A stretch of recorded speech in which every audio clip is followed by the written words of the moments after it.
Ikapuntago, kaniyata sa pinaka-importanting bahin sa itong pagsimba, ang pagpaminaw sa pulong sa Ginoo. Practice ang simbahan, once na magsugod ng preaching, why i-allow sa paglatolakaw, sa pagtabi, o sa paglihok na nililihok ng utong mo, lagong niya mo din na. Kana mga unnecessary nga makabalda sa inyong tupad. Because it is very important na makadungog ka sa pulong sa Ginoo. I hope na atong suportahan, ang atong kauban, matagusan nato. Kung dili yun pa na, maka-set mo mo sa CR, pero kung pwede lang, dili nato baldahon ang pagpaminaw sa pulong sa Ginoo. Atong magwawalay karon has been in a long time for pangalagad sa Ginoo. He has been with our former pastor. Auban sila ng alagad and family friend. Salamat po sa Ginoo sa akong inform, akong mga brother dito sa Canada o sa States. Nalipay sila na atong madunggan, atong magwawalay ng kabutagon. Siya mo'y pastor sa Sending Church na ito before we were organized diyan sa Cebu. And it's a privilege for us today na magpaminaw sa pulong sa Ginoo, Dr. R.J. Salva, Pastor Bible Baptist Church, Cebu City. Thank you, Pastor Gaga. I call him Gaga because that's how fun I am with him.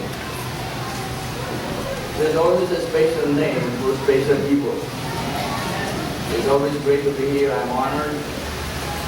Magpasalamat po na blessed with you sa inyong special number. Nakapag-moderate fundamentalist. Nagbalik na ako sa katipunan, ma-organize for conservative. At least doon ay katpang ba? Nagpasalamat ko nung pag-bunta mo dali, isa man ang kanang Sunday school kung higang ko na. Danny, we appreciate you and your help in the church. And of course, we are glad to see Ma'am Balatay and all the others. And of course, the Mugado family. And I am so happy to see Bernadette Samsa right here. It's been a long time I haven't seen her since she was single. Pagkabot namin niya siya. She was in, I think, in Lapu-Lapu. And then I'm blessed with you today. Amen? Ang tao kaluwas, mangitag yun o balay sa kaluwasan. Mangitag balay sa Ginoo. And I'm just very honored to be here.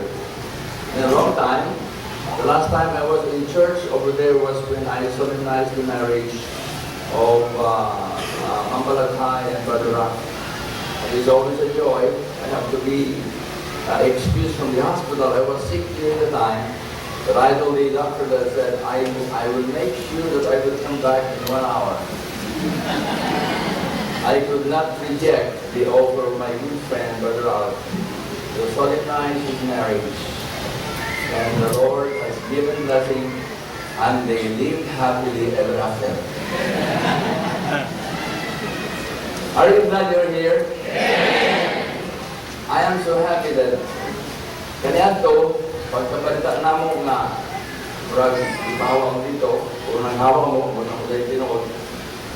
Sumagani, murag nabukatan kami, nga wala ko mo magpalayan dito.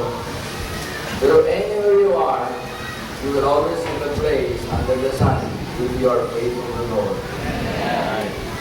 You will always have a place. It is always nice that we have a God who never neglects his children. He will always find a place for you. In fact, in the book of Psalms, the Bible says that if your parents and your loved ones will reject you, the Lord will take you. You like that? So that tells us na kitang ka lang doon yung lugar doon na sa Ginoo. I want you to open your Bible to the book of Mark, chapter 4.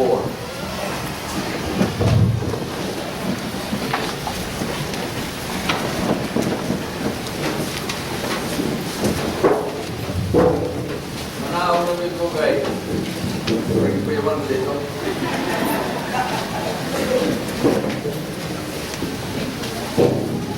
Mark chapter 4, if you're there, say amen. Amen. We're going to read responsibly verses 1 to 20, okay? We will do it this way. I would like the ladies to read verse number 1. And then mga lalaki, verse number 2. Ladies, verse number 1.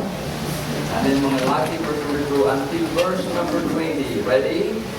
Ladies, if you're there, say amen. Okay, ladies, verse number 1.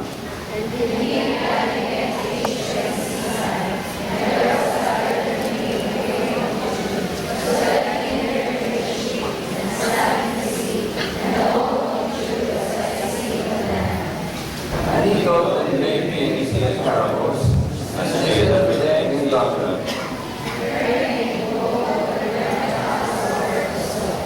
And it came to pass as he sowed, some fell on the wayside, and falling to their feet, and they guarded up.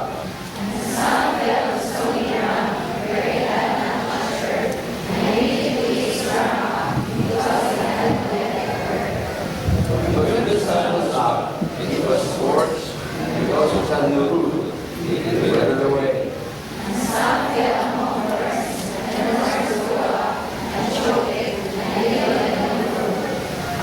And others fell on the good ground, and they gave fruit that sprang up and increased, and brought forth some 30, some 60, and some 100.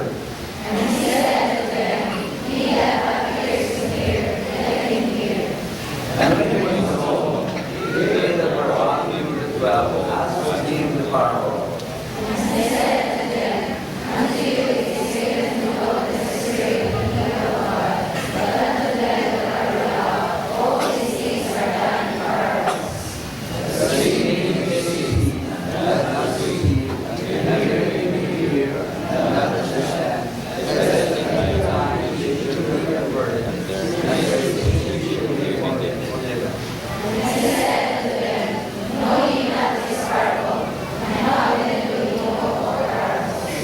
The source of the word.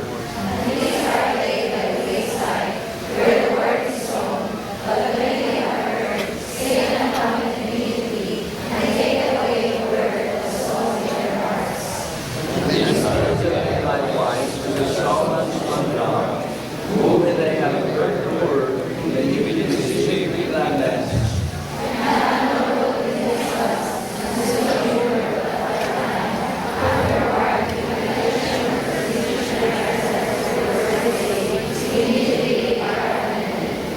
And these are the leaves that are sown among thorns, such as hear the word.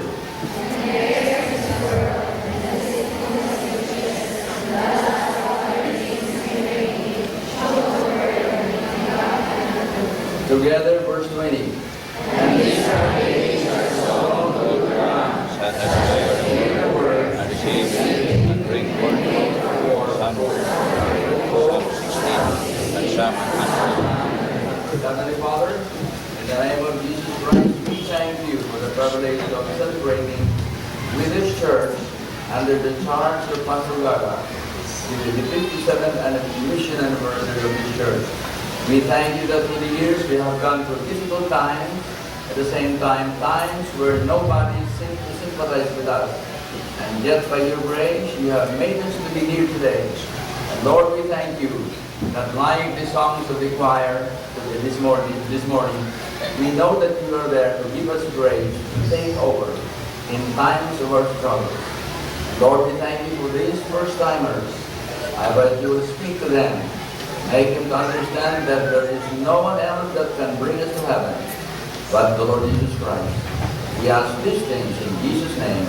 Amen. Thank you. If you did it, I'm so glad that my wife can come with you today. On this hour, please stand. That's my wife. And thank you. And she is the owner of the life of the house where I live. Then of course my driver now for about 31 years, Brother Ham. Brother Ham, please stand. That's my driver. And it's wonderful to have a good friend. And wherever I go, whether Leyte or Bohol or Negros or Panay or anywhere in the island, Brother Ham is with me. Not only that, he's driving. Kung tunay mangaway na ako, siya marunong. And so, Today, I would like you to understand that this is a parable. A parable is an earthly story with a heavenly meaning. There was a man by the name of Luigi Taricio. Luigi Kasumbing? Luigi Taricio. Luigi Taricio was born in Piedmont, Italy. He was an Italian. But later on, when he was older, he transferred to Northamptonshire, England. This will be pronounced ng Northamptonshire kay atong mga dila, pulos man binisyan eh. Pero Northamptonshire, England. Luigi Taricio was a carpenter, but he became so interested in violins. You know violin? Because he was a carpenter, he was so interested why the violin is so intricately made. Hindi siya makasabot nga nung gagmay na din ang joints. Niya very strong violin. Ang iyang tingog nindot kayo, niya gamay ra. Nakita kag-asawa nga, gamay ra pero tingog. O ng violin. And so because he was very interested in violin, he collected 224 of those violins. And in those 24, he owned, 224, he owned 24 violins that are the finest and the most expensive violins. It is called the Stradivarius violin. It is so expensive that the last 10 years ago, one violin was sold for $45 million. It is a very expensive violin. And I don't think that there is anybody in the Philippines who owns one. Ang kadaghan na to, ang atong mga gitara, gamit sa plato. So one time, a rich man asked Luigi Taricio, why is it that the Stradivarius violin is so expensive? And why is it that the sound is very, very nice? And Luigi Taricio said, because the wood that we select is not just any wood. He selects the wood from the trees that are on the mountain that are battered by typhoon. Like people who are troubled, may problema. Ang problema na to, dili na to kaaway. Your problems are your best friends. Because your problems is the one that makes you strong. Right. The wood of the Stradivarius violin is so fine that the grains are very close and the fibers are very strong. And my friend, kung ibunod nga na sa iyo sa kabayolin, matuhog ka na lang, magpambubo ka. It is a very fine violin. And so, in 1854, when Luigi Taricio died, they inspected his house. And they found out a big box. He wondered what it contained. What's the kind of box? It was locked. It was hard to open. Pag open nila ni Ana Marizona, there were 1,716 Stradivarius violins. Can you imagine the most expensive violin? And it was locked in a big box because it is collector's item. Collector, you know what collector's item is? Collector's item. So in a sense, there are many people in the church. We are like a box. And we are here in the church, but we do not do anything.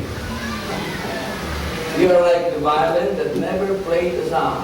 It would have blessed many people, Because the violin is a very beautiful instrument. Wala tingali na pwede nga hindi mo appreciate sa violin. Di ba? Isa galing ang bitin. Kung sayo mo sa violin. And can you imagine 1,716 violins were in the box for a long, long time, and the owner is dead, and it was never used for a long, long time. May sunan parehas na mga Kristiyano nga ni at dili sa simbahan. Sa amo sa simbahan sa katipunan. They are in church for a long, long time. But they are like collectors. Today I see here in a parable. The Bible tells us that this man sowed, and the sower was good, sowed good seed. And when it is sown in the heart, the seed will sprout. Whatever you do for the Lord, it must be felt by the heart. Amen? Amen. Because if you do something and it is felt by the feet, it will not result by anything. If you do something and it's only felt by the intellect, it will not do you anything. Amen? It will not do you anything. But when you do something for the Lord, it must be felt from the heart. And in this parable, Jesus said, the sower went forth to sow. What he did was he sowed deliberately. He sowed intentionally.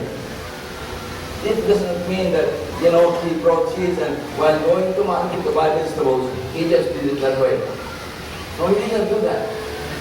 It did not mean that when he was going to the gasoline station to fill up the gasoline, he goes over there and over there in the gasoline station, he doesn't like that.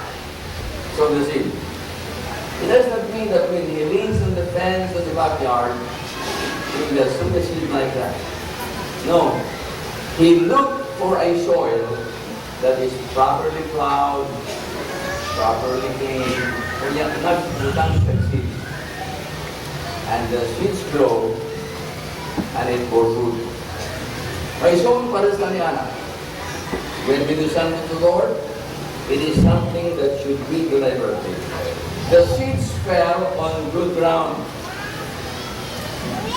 Number one. Secondly, it fell on the wayside ground. This is where their hearts are not interested. Sa atong grupo diri, doon ay mga taong interesado kayo, doon na sa hindi interesado, kaya hindi wala interesado. Di ba? Kaya na siya. So, it fell on stony ground. It means it is the heart that is not changed. Wala yun mabago yan kasi nagapaminaw siya, pero wag yun. Si Pastor Gaga, si Wally Darig, pero wag niya mo ni wag yun ma-change. Walang yapon. Amen? And so, it is something that is very, very wonderful to remember. Some fell on thorny ground. These are the hearts that are not separated. The Bible says, in the cares of this world, choke the word, and it becometh unfruitful. But those that fell on good ground, the Bible says, it bore forth fruit, and the fruit is either 30-fold, 60-fold, or 100-fold. 30, 60, 100. Now, I want you to remember when you got saved. How many of you are saved? Saved. Please raise your hand if you're saved. Saved. God bless you. Thank you. I hope you still remember when you got saved. Amen. When you asked the Lord Jesus Christ to forgive you of your sins, Jesus came in, the Holy Spirit indwelt you, and your name is written in the Lamb's Book of Life. It is wonderful to know that we have a place in heaven. I am so glad that this is February 14, 1956. I came to know the Lord Jesus Christ. If you are saved today, you belong to one of these categories. You're either 30-fold, 60, 100. Which way are you? If in this message, while I'm preaching the message, I want you to ask yourself, what kind of a Christian am I? Am I a 30-fold Christian? Am I a 60-fold? Or am I a 100-fold Christian? You ask yourself. You know, kitang mga Kristohanon, we have to be honest with the Lord all the time. Yung bati ganina. Nindot kayo ka ng magbuhat ang magilan. Pero kalabanan sa atong buhaton, sikrito. Ano ba? Hindi kita kung tinuod ba niyo dili. Sikrito man kayo. We cannot see. And so is either you are the 30, 60, 100. If you are 30% of what God wants you to do is the only thing you're doing. 60% the same way. You are doing only 60% of what God is doing. But if you are 100%, God wants you to do the things that He really wants you to do. Now, I'm not asking you whether you are 30% saved or 60% saved.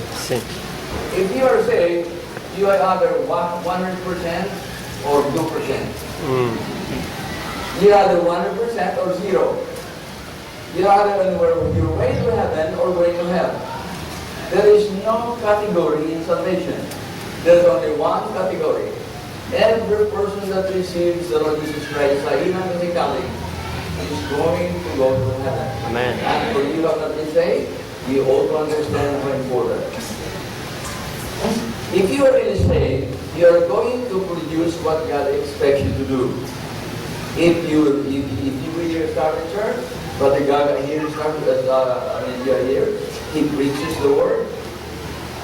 He baptized the people that get saved. And what else? He disciples them. That is 100% production. Amen? 30, 60, 100. If you're only winning souls to Jesus Christ, you're only doing 30%. If you are winning souls to Jesus Christ and you are baptizing the people that you have won, you are doing 60%. But if you are winning people, baptize them, and teach them to serve all things whatever else man do, you are doing 100%. That's what God wants you to do. So the question today is, what kind of a Christian are you? Are you just producing 30 or 60?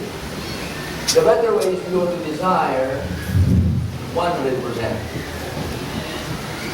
When John the Baptist was baptizing in the book of Matthew chapter 3, the Bible says that the Pharisees and the scribes came to be baptized also. So, ingon si John, nanong niyan mo magpapatay? Kung gusto ninyo magpapatay, kinahanglan ipakita ninyo magkamugyod luwas. Kinahanglan nga nagbunursol ka mo sa inyong sala. Hindi nagbasol ha? Bunursol. And if you are like that, he said, you can be qualified to be baptized. Amen. But since you are not, you know what John the Baptist said? He said, all generation of snakes. Can you imagine? Yung mga tao ang magpapatay o maluwas, within na siya. Snakes would. Ang alag ng snakes. And you will find that this word is so hard to understand that even the Pharisees themselves did not know that it was a rebuke to them. A rebuke. And so you will find here that I think you will agree that if you are really saved, you will produce some type of fruit. John 15:5. Jesus said, I am the vine, you are the branches. He that abideth in me, and I in him, the same bringeth forth what? Fruit. The same bringeth forth much fruit. For without me, Can do nothing. you can do anything. Without me, you cannot do anything. If you are a 30% Christian, you produce fruit. If you are 60% Christian, you produce more fruit. But if you are a 100% Christian, you produce much fruit. When I was a little boy, I was walking with my daddy, with my papa. Naabot kami sa lugar na doon ay mga kapayas. Ang usa ka kapayas ay bunga. Ang usa ka kapayas, tapan sila, dagang bunga. Dahil ko sa ko papa, nga naman nagiling usa, bunga. Isa ka na doon, lalaki na.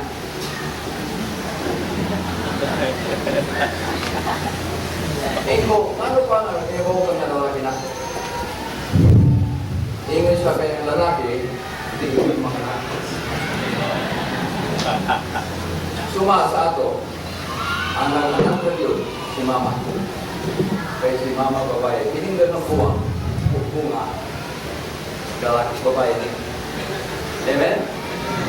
Kuwa kay bunga, bisag babae ka, lalaki.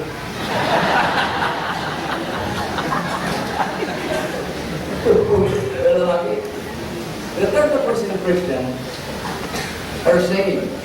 They may not have a testimony that even they will show that they are really saved. But they are on the way to heaven. They say, bro, diba? Everybody that is saved, nagkawan kay Jesus Christ, muad kami sa langit. Ang difference lang, ang 30%, wag yun yung tao. Walay ganti. Amen? Amen. Walay reward. The 60-fold Christian is more saved. He is saved, but he will even serve the Lord. The 100-fold Christian is saved. He will serve, and he will even be willing to sacrifice. Kung may construction na rin, ano rin, magmasa, magdawat o halokrak, he will sacrifice his time. Ano naman, 100% man siya. That is the way the Christians are. The 30-fold Christian is not in the majority of the churches that we go to. They are worldly, no dedication, no separation. A 30% Christian is self-centered, while sa lying concern, very good. Bakit tanin mo ng 30% Christian? Isa sa jeep ni Gana.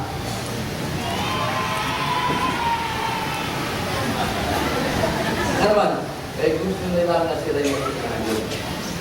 And I hope, about like 30% din. Amen? Self-centered. And not only that, they are not concerned with other people. They are not concerned with other people. They never witness to other people.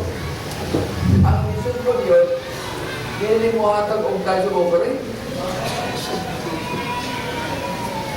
Hindi mo hatag.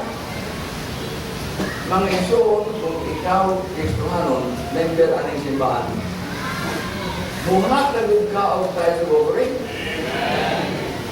Kung hindi ka muhatag diri, balin mo dito sa teleponan.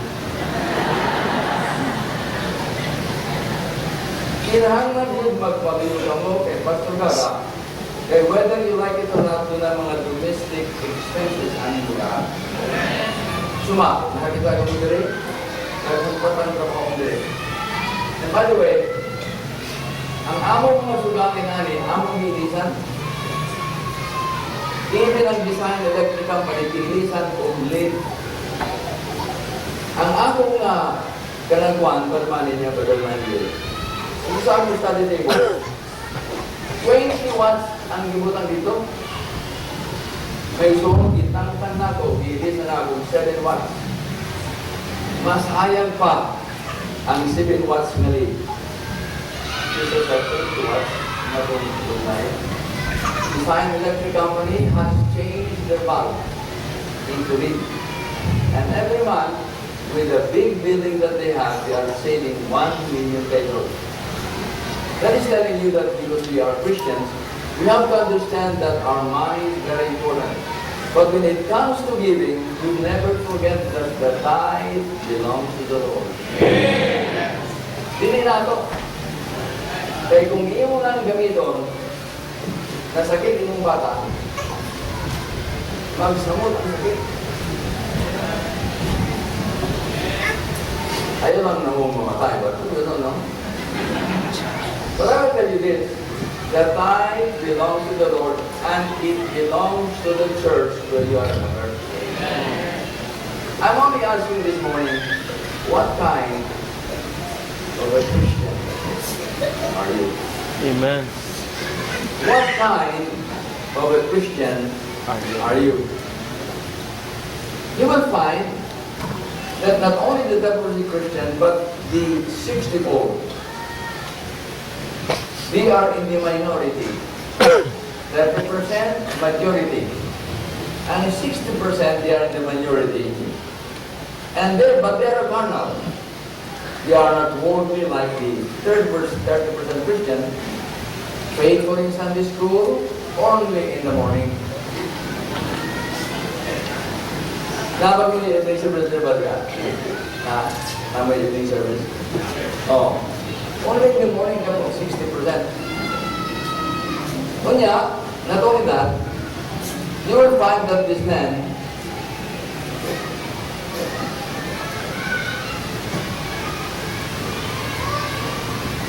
is carnal, and then he tithes and offers to the Lord. He witnessed to people about Christ, but he makes some step of separation.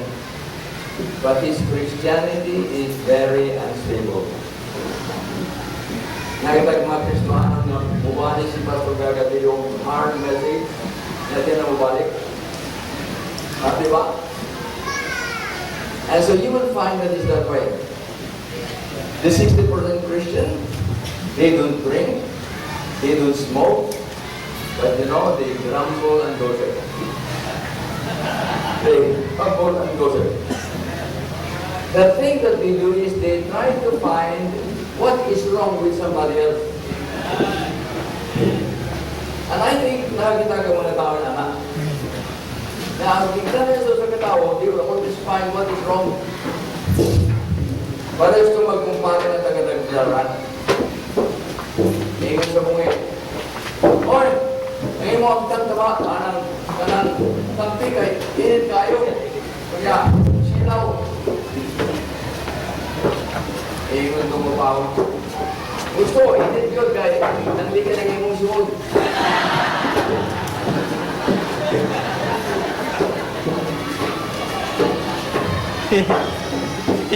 That is what is wrong with some people. When you come to Bible Baptist Church here, say this is right? Kabul. When you come to Bible Baptist Church here, you do not come here to look at somebody and find out if you're a You are here to pray, to love, to commit them to the Lord. Because my friend, our beauty in life is there are many people here that have the same level of spirituality.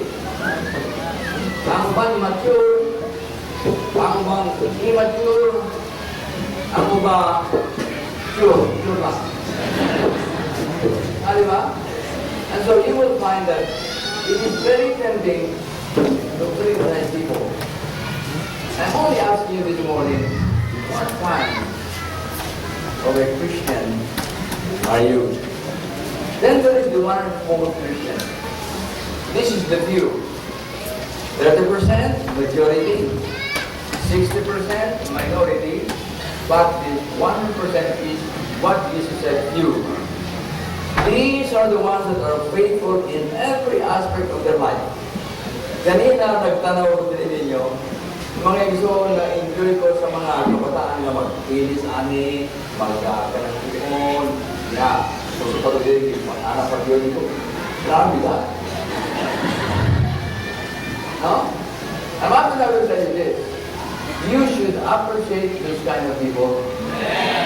Because they are the ones that make the church a wonderful place to worship our God. And so here are the few. Every behavior, every decision they make is based on the Word of God. The purpose of their life is to please God. There is nothing that is very hard for them to do. Mag-ingon si Pastor Gaga, mag-raise tao, usakan gatos, sakong simento, he will always take part. Mag-raise tao, 500 nga halotag, nagyo. Kung participate siya ba? There is no sacrifice we will not do. They are joyful, spiritual Christian, and they look for the day when Jesus Christ will return. I'm only asking you today, what kind of a Christian are you? Amen. The 34 Christian never read the Bible. You know, when they go to heaven, they will be shocked. When he goes into the gate, that will shock.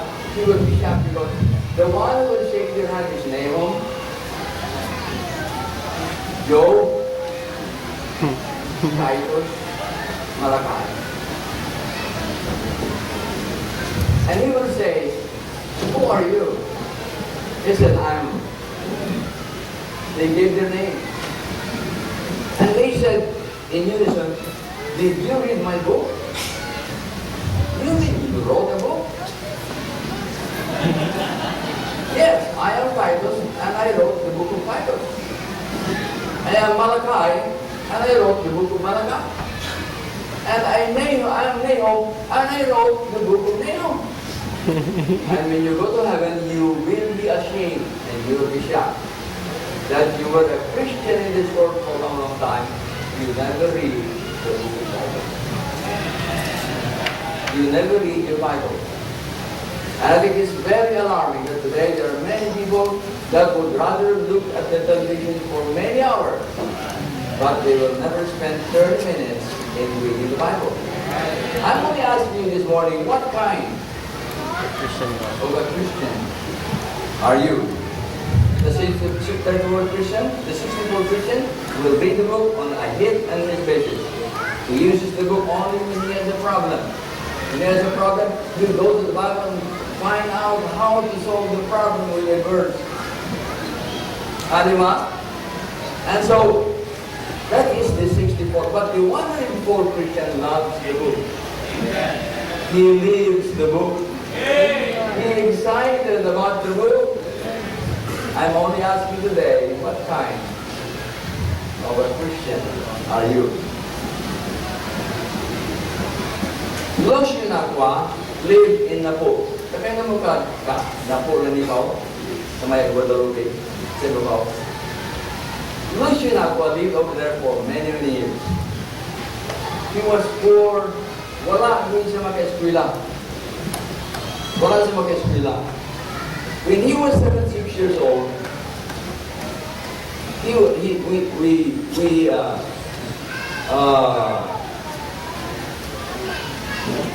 years old, and through the witness of Christian Tico from Malaybalan,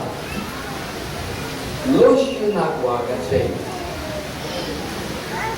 because he did not have any education, bago siya mag-eskwela,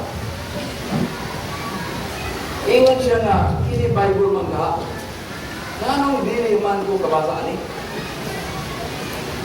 And by the way, did you not know that when we were Catholics, we were not allowed to read the Old Testament? Kaya ibang mong ano, tungkol kay na sa Old Testament, ano magigidili sa Ginoo, na naa sa Katoliko. I just have to be honest with you, I have been Catholic, I have been Anglican for up to about 18 years old. When I was 18 years old and I went to the university, I began to read the Bible. And I found out that for a long time I was deceived, I was robbed of the truth, because they never told me the truth. Inahan mga igsuan kung ikaw niya agad-diriwa ka pamaluwas. Mga igsuan, anhi ka sa Bible, kaya ang kamatuor niya. Tuho, anhi mo kung isang ingon ni Ginoo, kasi sa Ginoo sa Kristo. Ako ang dalan, ako ang kamaturan, ako ang kinabuhi. Sabi wala disagti sa magkatunumahan, kundi sinaagi na natin. I'm only asking you this morning, what kind for a Christian are you? So because he was searching to read and write, ang yan na iwas sininong na bote. Ikaw sa pray, na-edukado ka man, naka-eskwela ka sa college, tingalig magkatulong ka na kung pagsuwat, kung pagbasa. Tuod man, sininong na bote, diligently and patiently taught Lucian Aqua to read and write. And for 11 years until he died, he read the Bible every day. Dili gabi. Ano man? O may electricity dito. Wala di nga na itao nga ngit-ngit mo pa sa Bible. Kung mo ganit ka, lahit di nga na yung mata. Yung mata sa iring. And so, for 11 years, until he died in 1986, Balaga, Lucian Aqua read the Bible 11 times. And my friend, here we are, we have good education. We have a comfortable home. And my friend, light in the house, we have a lot of lights. And when there is brownout, we have lights that come out. And we are privileged with the luxury life we have today. And yet, many times, with all the comforts, with all the education that we have, we never read our Bible. I'm only asking, what kind of a Christian are you? Let me make a little illustration of Ernesto Onso. In 1946, Ernesto Onso was in the high school in Bacolod City, in Negros Occidental. Every afternoon after class, about 5 o'clock, Ernesto would wait at the gate of the school for his friend Greg Dixon. You remember him? Anybody heard his name? And he was trying to win Greg to Jesus Christ, but could not. He would give Greg gospel tracts. He would invite him to church, but he is not inclined to go because really sa gustong mamalihan. Hindi mo ikaw no? Hindi gustong mamalihan. Later, Greg did not like the witnessing of Ernesto Onso. But because he was Ernesto, he was very earnest. He never gave up. He never gave up. And the Lord blessed his efforts. And later on, at the latter parts towards the graduation of 1946, Greg Dixon got saved. He went to America and went to Bible college. And then he became a part of the Billy Graham evangelistic team. Greg Dixon became an associate of Dr. Billy Graham. He was a fiery speaker under the training of the famous evangelist. He arrived in the Philippines in 1953. It's about the time I was enrolling for my pre-medical course in Central Philippine University. And so I met them, they were introduced to me, and the students on the inside of the campus really like me. And it was then at our Central Philippine University in 1956. Greg Dixon spoke in a 3-day religious emphasis week in the campus of Central Philippine University. All students were encouraged to attend the service, and I attended. Ang akong mga amigo, ang akong manigo. I was going there, not for the message. I was going there because of my friends.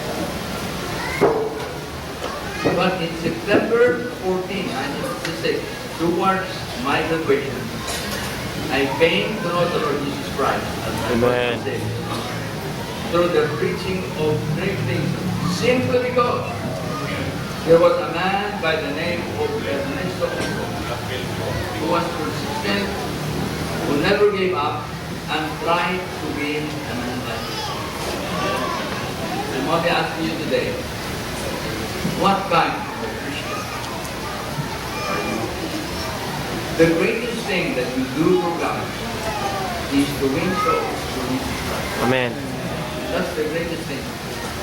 I believe with all my heart that your pastor loves to win souls. Amen. Because that is the greatest thing, the only reason why Jesus Christ came into the world. Luke 19:10, he came to seek and to save that which is lost. And therefore, because of that, the greatest thing is the work of the Lord in so many. There was a man who wrote a poem, his name is Harrison. And he poems it like this: Lord, give to me the love for souls, for lost and wandering sheep, that I may see the multitude and reach. Help me to see the sacrifice of those far overseas, filled with love, to pray and go, to bring the wandering in. From out the altar of thy heart, take down some flaming hope, and touch my heart, and be filled a heart all fire divine, all flame divine, take thy abode peace. Burn in my heart, burn evermore, till I go out. The question today is, what kind of a Christian do I be? I would like to read about these, and I close the man to close all of them, and remember that today the Lord is offering to you the grace and salvation. Kung ikaw wala pag-yun manawas, I think this is the time you will say, Lord Jesus, namatay ka sa cross, alang ka na to.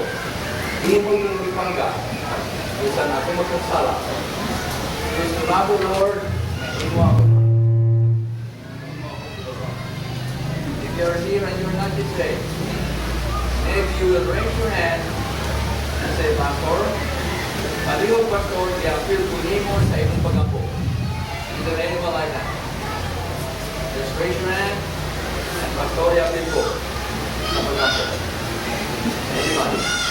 God bless you. Yes, thank you. Thank you very much. Yes, God bless you. God bless you. Anybody else? Anybody else? Anybody willing to follow? God bless you, sir. Thank you. 4, 5, 6. Anybody here decide? Pastor, please include me in prayer.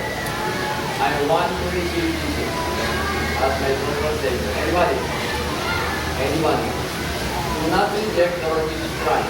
He is the only one that can take you to heaven. He is the only one that can forgive you of your sins. Anybody else? Just raise your hand. God bless you, ma'am. Thank you. Yes. Anybody else? You're going to wait a second. Anybody else? Anybody else? God bless you, ma'am. Thank you. Thank you. Anybody else? Before I pray. Yes. 2 over here. God bless you. God bless you, ma'am. Thank you. God bless you. Yes, right there. This little girl right there. Yes, right here in front. Thank you. Thank you. Brother Donnie, you do that. Anybody else before I pray? I'm going to pray now in a moment. Anybody else? Anybody else before I pray? Yes, thank you, sir. Thank you very much. Salamat. Anybody else? We're going to wait for you. We are going to see Harry. Right there, that little boy. So, thank you very much. God bless you. Anybody else? Anybody else? Ma'am, thank you.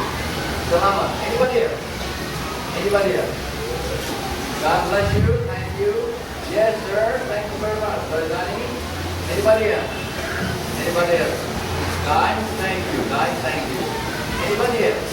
I want to receive Jesus because He is my only hope in my life. All things sins that I've committed can be forgiven by the Lord. Pastor, including prayer. Anybody else? Anybody else? Anybody else? Anybody else? Yes, thank you, Lord, thank you. Anybody else? Anybody else? Anybody? Alright? Kaya ang mga ninyo, katong tanan na nag-isag kamot, na magpapit para mo palihog sindo. Sindo. Yes, thank you. Sige naman. God bless you. Sige. Sindo. Sindo. Sindo. Yes, God bless you. Anybody else? Yes, God bless you. God bless you. Noy. Sindo Noy. Yes, God bless you. God bless you. Anybody else? Dai, thank you. Anybody else? Anybody? Yes, thank you, Dai. Anybody else? Yes, God bless you. God bless you. Yes, God bless you. Anybody here? Please pass. Would you like to join us in prayer? Anybody else? Anybody else? Yes, thank you. Anybody else?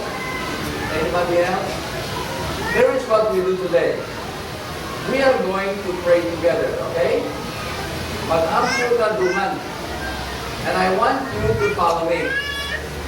My prayer will not save you, but Jesus will save you kung ang imong pag-ampo sincerely yun sa iyong kasing. Amen? Okay. Let's pray. Kining mga nagtindog, let us pray. O kung naa ka naggalimod ka, ewa ka magtindog, musunod ka ni aning ampo, kundi yabon. Okay? Let us pray. Ginoo, salamat sa imong pulong. Salamat nga namatay ka sa krus sa Kalbaryo. Aron nga ako makadawat ng kaluwasan.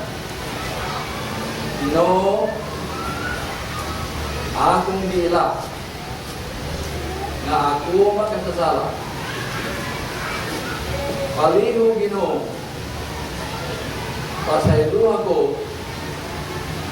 sa tanan akong mga sala. Salamat nga ikaw lang yun ang makaluwas nako.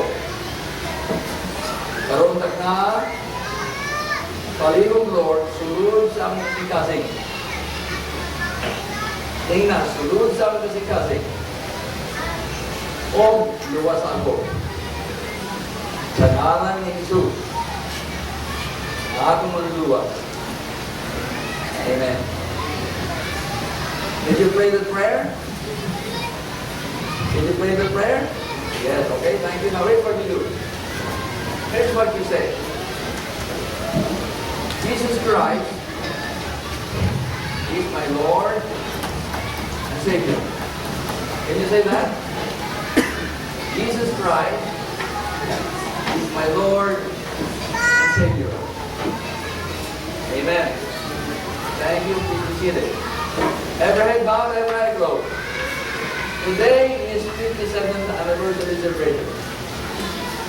For the Christians and members of the church, maybe you like to come and commit yourself to the Lord in your celebration.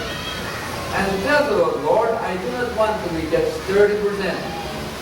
I do not want to be 60%. Lord, I want to be 100%.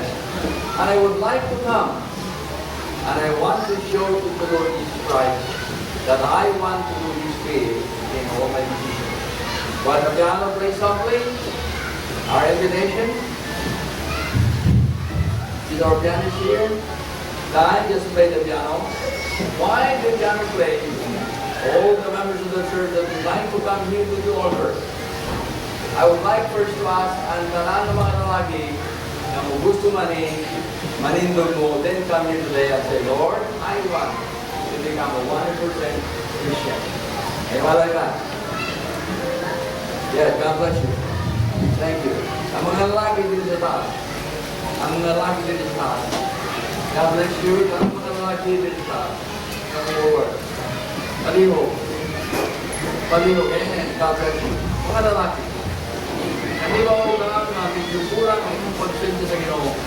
Kaya ganoong mutaga, mahal ka, that you want to become a 100% Christian. God bless you. Yes, Ron, God thank you. Sir, thank you very much. God bless you. Yes, God bless you. Thank you. Anybody else? Karoon ako ngayon ang tanan ng mga ladies na gustong mag-commit sa Ginoo na sila ang gustong mag 100% Christian. Stand and kneel right here. Right here. Those are my front. God bless you. Thank you. Thank you. God bless you. Now you come. You have a big part in honoring the Lord today. God bless you. Thank you. Salamat. Salamat. God bless you, guys. Come on. Sit there front. Sit the front. Ito na yung lugar. Ayan. Parang hindi ma-front. Ang front. Okay. Sit. Okay. God bless you. Anybody else? Just come. Don't be afraid. Don't be ashamed. You are doing this not for me. You are not doing this because of Pastor Gaga. You are doing this because of the Lord. And because of His church that He established over here. Anybody else? Anybody else? God bless you, guys. Thank you. God bless you. I really appreciate that. Anybody else? Anybody else? Just come this morning. Just come this morning. Now let us pray. Our loving Father, we thank you for the power of the Holy Spirit. We thank you for the privilege of coming to preach your word. Oh God, I am so proud about what you are doing in this place. And I pray that you will bless every one of these men, every one of these ladies that are here in front, and you will continue to strengthen them, to make them not 30% Christians, not 60% Christians, but 100% Christians. We love you, Lord, and we commit them to you. Put your hand of anointing upon each of them, and guide them and bless them in every way, in whatever they do and say. We claim the blood of Jesus Christ upon each of them. In Jesus' name I pray. Thank you. Bring it out.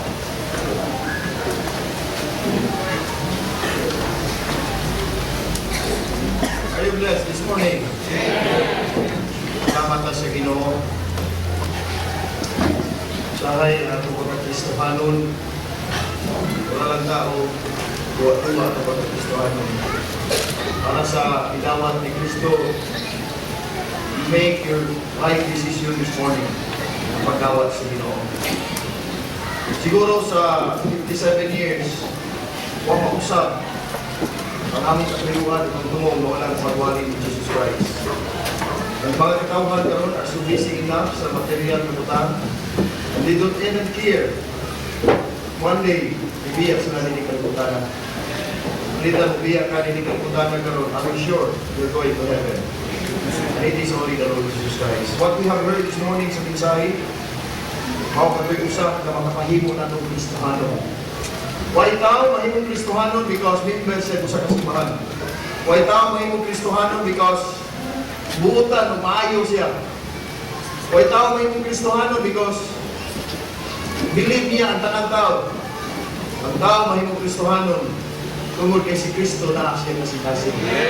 For those who have accepted the Lord, ni kabutagod, katong nalindog, I would like to congratulate sa inyo ang inyong decision sa iyong kamayo because you make your destiny. Hindi ka mutagod. Kung tinun-anay lang ang iyong pagdawat ni Kristo. Pero karong katong makadawa, kung huwag mo matindog, tingali na uwa mo, diha sa inyong lingkuranan, makasangpit mo sa Ginoo. Sama sa pag-ampo ng delay ni Pastor Di Salva. Yung pag-ampo. Mausay pag-ampo ni mo karon. Di sa pag-senior citizen ka, bisan pa matangkon ka. Parehon lang ipanggasan ng dugo ni Kristo. Nakahugas sa atong sala. Dili ang atong buwan. Dili ang atong isulog. Mga gwapo kami karon, nagkana namin. Pero dili ang isulog, may makapadana to sa langit. Bawa si Kristo. Salamat po sa Ginoo for 57 years, that message has never been changed. Ang mensahe sa unang American missionary nga napod din sa Cebu. Ipadayon sa unang pastor for 45 years. Salamat po sa Ginoo. But even until now, huwag tayo lang mensahe. It is only the Lord Jesus Christ. Kanong nag-aabot sa lain lugar, kanong ni-assesta, because taghan sa mga katawan. Mga bisita, thank you so much for coming. Salamat yun sa inyong pag-ani, and we hope and pray nga inigawas ninyo, mabilin ang pulong sa Ginoo, because any time from now, you're going to die. You're dying. Kung kakasur, may pagkakulawan, you're dying. Dahil na namatay, na naso sa sakyanan, nadasmag ka. Niya, usahin ka din ang ito, na namatay, nisuyot yung sabaw, natukan. Because you're dying. On the day na natawa ka, we start to die. But you have your time. I have my time. I have my day. Ang nakalain lang nato, namong na nidawat na ni Kristo, inikamatay, we have the assurance of going to heaven because of the Lord Jesus Christ. Mahimo sa nahimo karon. Salamat po sa Ginoo sa atong kalipay karon nga mga bisita. We have 63 first-timer visitors. And I hope na pagkabalik mo, welcome mo. And if you're interested na makashare ninyo sa pulong sa Ginoo, makatabang ni. And for those Christians, those that are saved from Bantayan down to Targar, I hope kanili nanta 30% Christian, 60% Christian, kanili 100%. Mahimo nato ang butang sa pagpahimaya sa Ginoo. Kung ganyan tanan sa pagpanindot kung sumindot praise for na sumbong for night. For to God be the glory. Katong kiyanyos Pastor John na rimalo, magdol sumangan, pagsilas magampo, after sa ato ka servisyo, o pasalamat ka sa Ginoo, doon tayo gamay nga lunch pack, atong iserve enough for you nga mag-abot sa inyong balay. Para sa alas 12, hindi-uhian, lapas mo, hindi mo mapas mo, mag-abot pag mo sa inyong balay, nandun liwasa, hindi mo papirto. Pero gamay na siya, pasalamat na nana sa Ginoo. So, page 4, to God be the glory.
Diyan ako sa